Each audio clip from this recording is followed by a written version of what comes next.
Começa agora. Diário Econômico. Um oferecimento do Canal Rural. Uma análise das principais informações que impactam os mercados, a economia global e do Brasil. Apresentação Marco Caruso. Olá pessoal, bom dia e bem-vindos de volta. Eu queria fazer algumas recapitulações antes de falar da agenda, porque eu achei a semana que passou bastante didática, vamos dizer assim. Já deixei claro mais de uma vez aqui para vocês essa minha leitura benigna para o cenário externo. Aliás, até sobre isso eu te convido a ouvir o Economês, que é o nosso relatório mensal e que sai hoje à tarde falando mais sobre isso. Bom, mas voltando, já me perguntaram então se essa minha leitura positiva do cenário externo não deveria se traduzir num dólar mais baixo, especialmente contra o real, que é uma moeda cíclica, então ela deveria ir bem quando os riscos externos são supostamente tranquilos. Geralmente isso é verdade sim, só que para mim o contexto atual, na verdade, ele é favorável para o que eu tenho chamado aí de ativos que são denominados em dólares de modo geral. Não acho que essa conjuntura favorável deveria se traduzir em dólar fraco, basicamente porque a economia americana segue tendo um desempenho superior ao resto do mundo, certo? A perspectiva de cortes de juros por parte do Fed também não muda essa minha leitura, porque o mundo vai vir junto nesses cortes. E hoje voltou também a ficar claro que o Fed não tem nenhuma pressa para começar isso, né?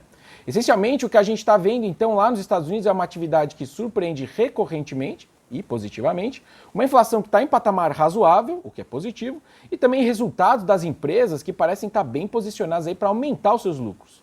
O consenso, por exemplo, tem um crescimento projetado de quase 10% dos lucros das empresas que estão ali no SP500. No caso do Brasil, acho que um ponto extra que está pegando negativamente é China.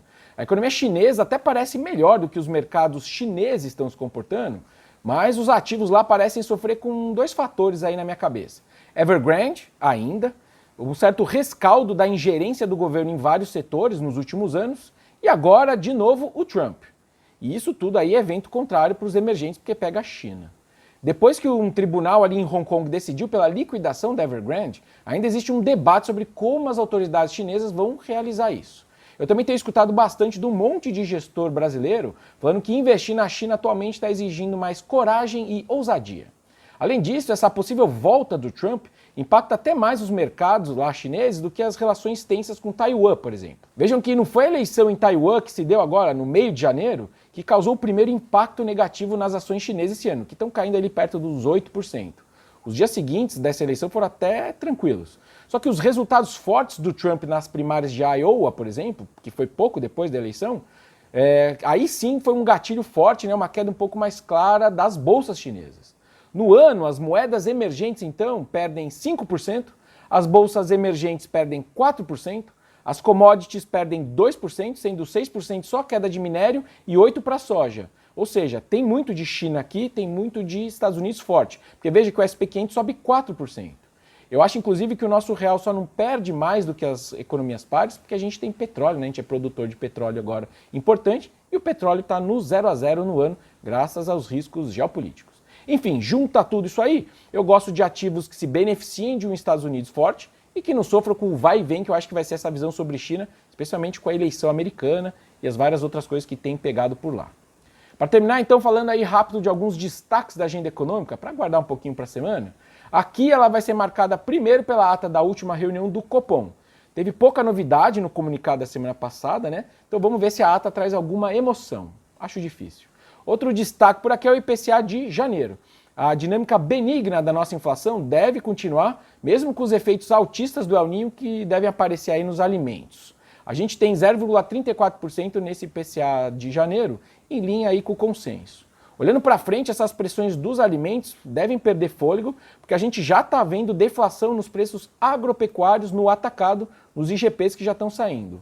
Agora, do lado da atividade brasileira, o IBGE divulga tanto as vendas no varejo como os números do setor de serviços, os dois aí referentes a dezembro. E, de modo geral, a economia brasileira, então, fechou 2023 com um desempenho melhor do que a gente antecipava antes, consistente com o avanço do PIB de 3% no ano passado.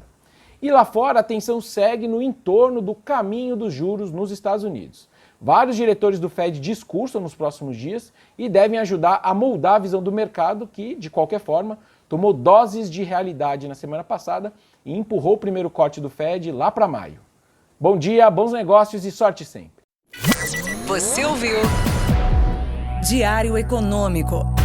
Um oferecimento do Canal Rural.